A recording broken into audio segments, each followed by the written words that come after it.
congrats first on another contract extension today. In the big picture of that, because it comes up every year, it seems like. Clearly, between recruiting successes you guys have had, the success you've had here over 12 years, but yet people keep asking about future. You're very much committed to the future, and so are they to you. So just what is your kind of outlook with yet another contract extension and obviously some great successes you guys have in recruiting right now?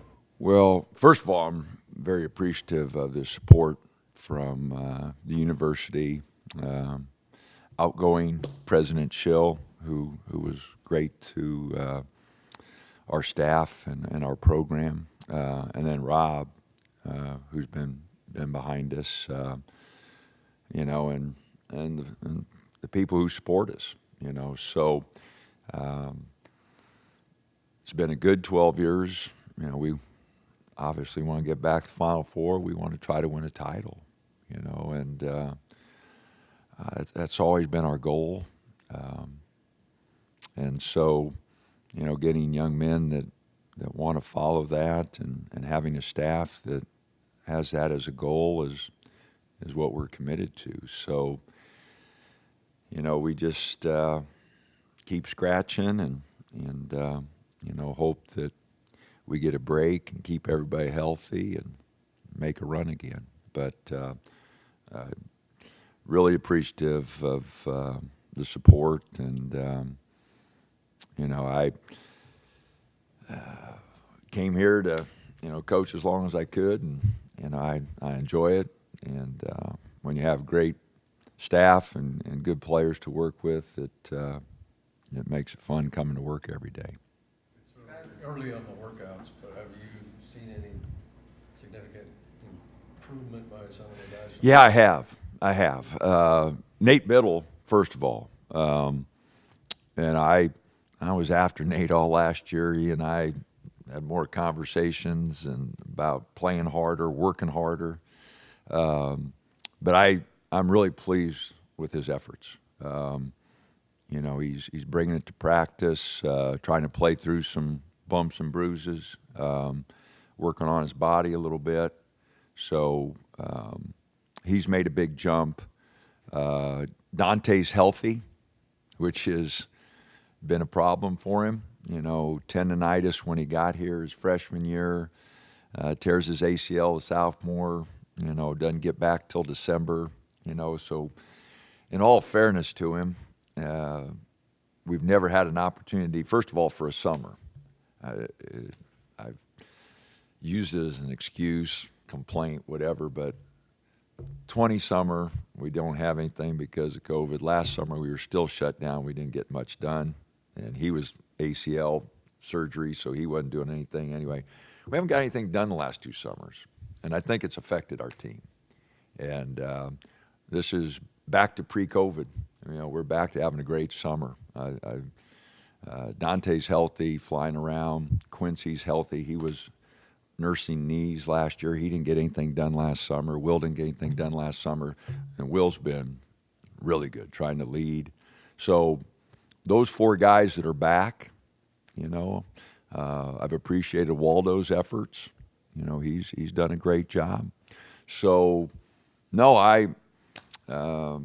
we got 7 guys coming back, and 7 scholarship, 3 walk-ons that are back, and those guys have been really good. They've tried to set a good tone, and so I think they've done a good job. Had some coaching turnover too. From you guys and the program, also the return of Fish. Just your thoughts on your offseason with your staff and the additions you've had. Well, I was really happy for Crutch, to get the job back at University of Nebraska in Omaha. I was really happy for Josh, to go with Kenny. Those guys, Crutch for only 1 year, but Josh for 12, and before that with Coach Kent, he's been here a long time, so he meant a lot to the program. So I was really glad for both those guys, and with that came some opportunities for us to look at our staff and see what we could do to improve it. and put everybody in their strengths. It's changing. The landscape's changing. The recruiting's changing. And so, Chuck Martin, we hired from South Carolina. Armand Gates from Nebraska. Coach Fish, Brian Fish, will take over Josh's job. We hadn't replaced Robert McCullum, who did a tremendous job for us before he got the Florida A&M head coaching job. And so, I moved Kevin into that role. Kevin's got a great basketball mind, and, I just, to be real honest, I need more help, game development and player development, and I've had to spend more time recruiting and that I need to spend more time with the guys I got. And so I need Kevin to help me with that. Kevin's got a great feel for the game. He picking up tendencies on opposing players, teams. So, I just felt like that was his strength. And so he and I are going to spend a lot more time in that area. And then, I've got 3 full-time recruiters now that'll spend more time on the road. Kevin was in that position, but kind of torn between going out and staying in. And so I just decided, Kevin and I have talked about this for the last 3 or 4 years. This isn't something that just came out of the blue. We've talked about it, as recruiting changed.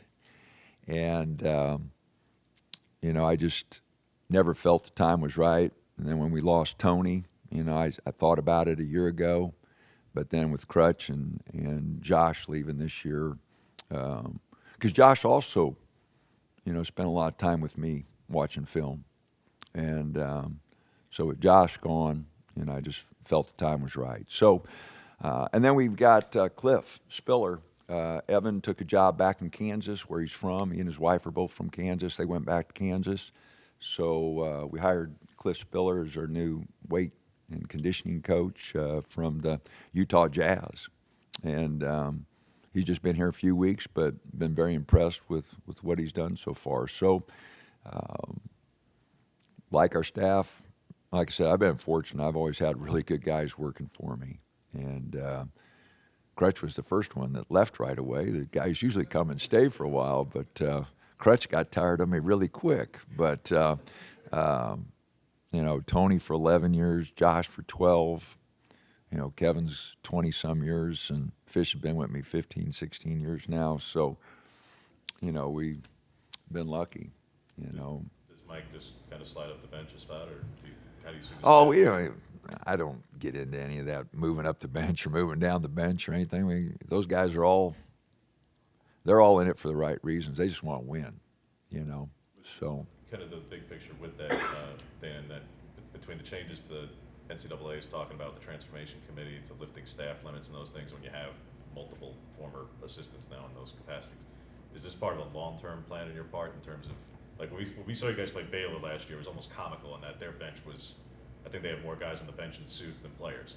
It was kind of ridiculous. But if they lift the limits, you could have seemingly a limitless staff. So is this kind of part of the long-term chess match you're playing here a little bit? Assistants and other roles. Here's the comforting thing. Okay, so like September recruiting, our guys will be back on campus the 15th of September.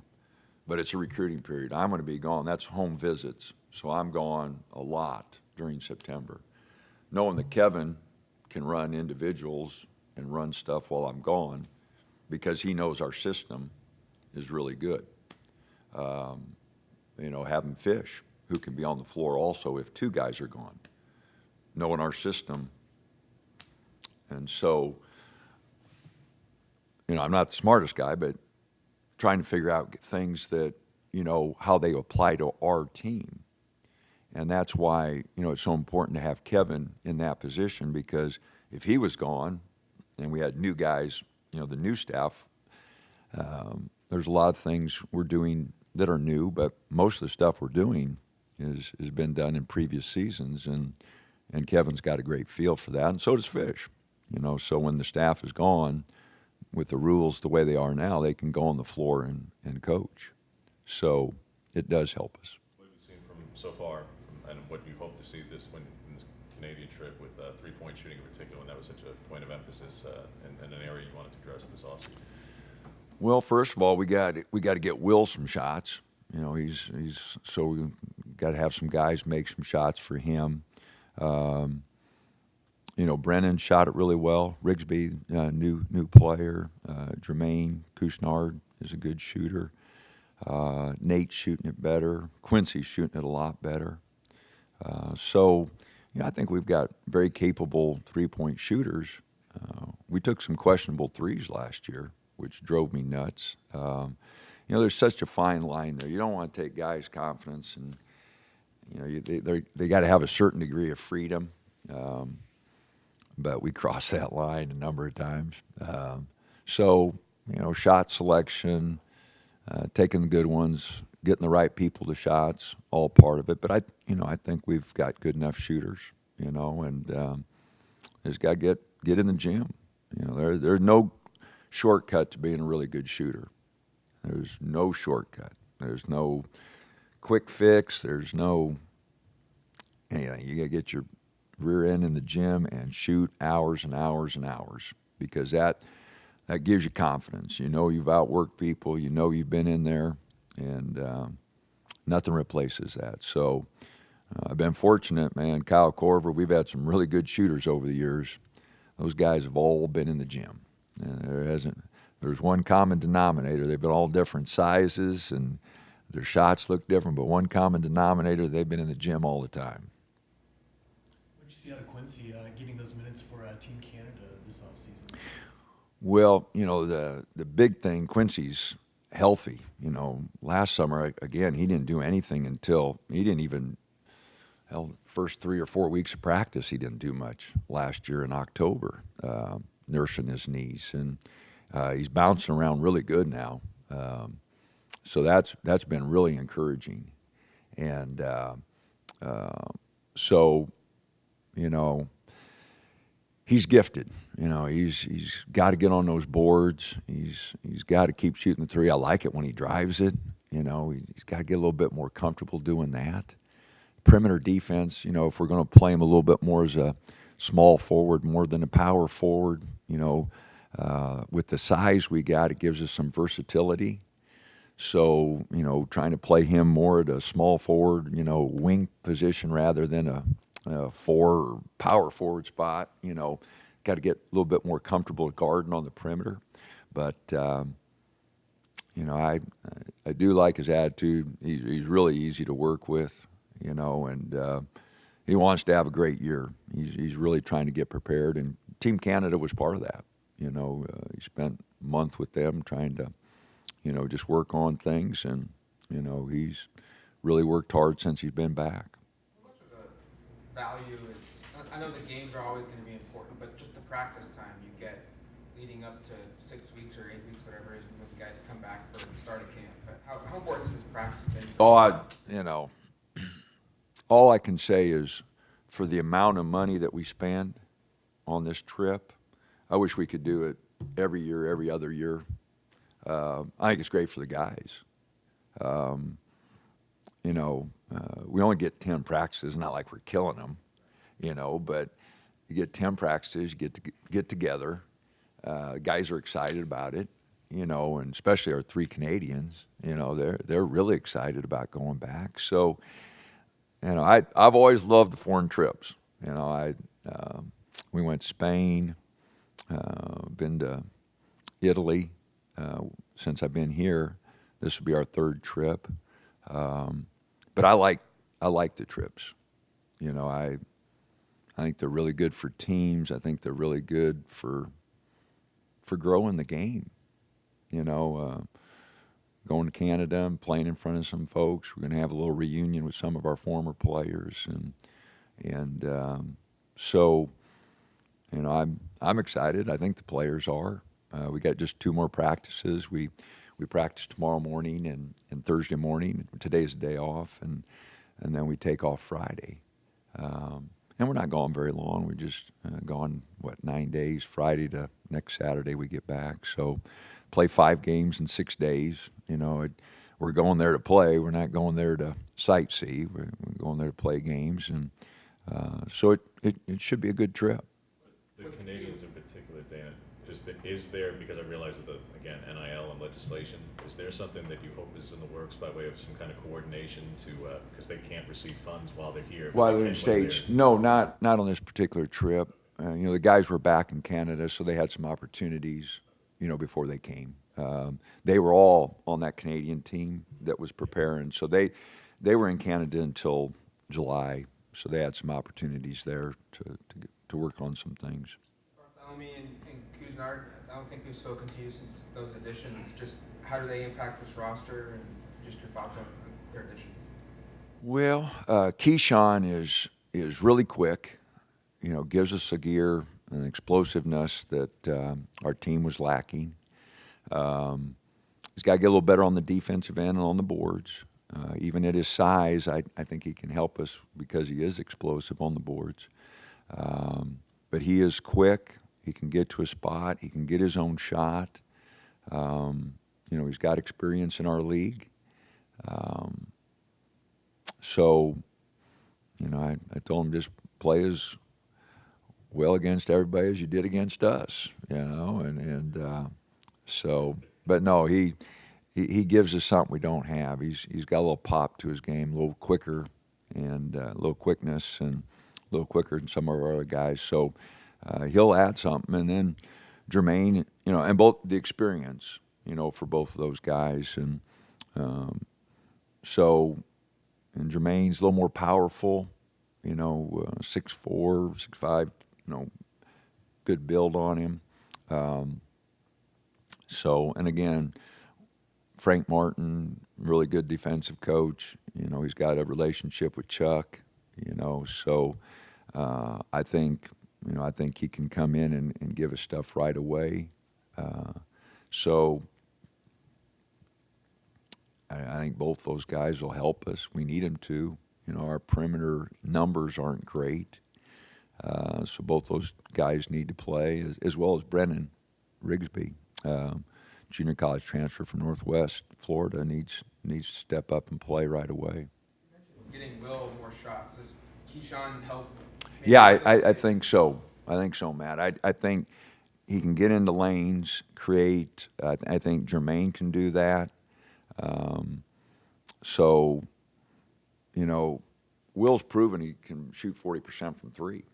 I mean, it's not like, well, we're hoping he can move up to there. He's done it. We got to get him shots. And that's, and he's done a great job running the show. He knows our system. We've added some things, but he picks things up really quick. His basketball savvy, Will really understands the game. And, the thing I want him to do is work on his body. He's got to get bigger. That's what the NBA people want. And I think it'd help him tremendously with us. And he's done a good job. He's worked harder this year in the weight room.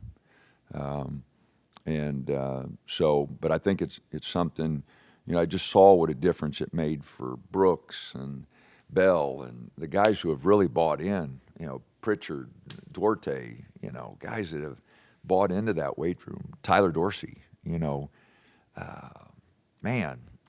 makes a tremendous difference, just being the best athlete you can be.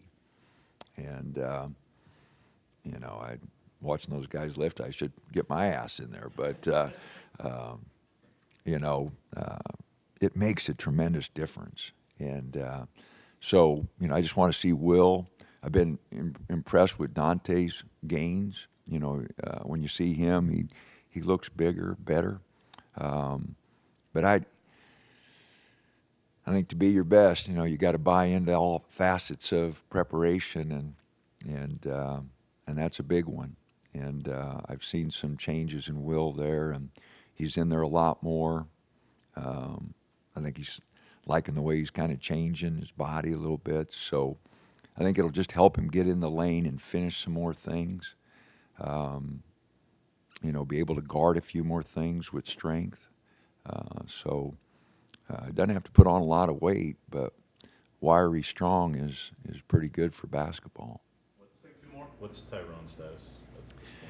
You know, he just finished his summer school work, and so we're going through the process of trying to get everything put together.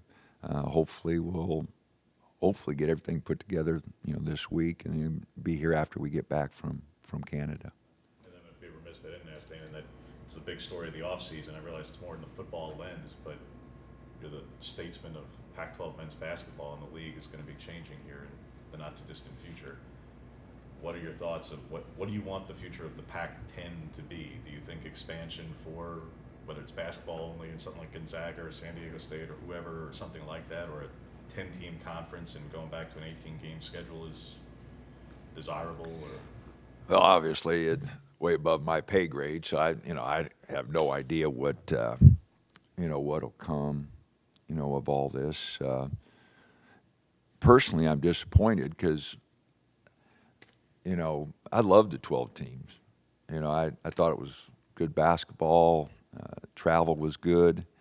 I thought it was good for our student athletes, for as far as travel and everything's concerned.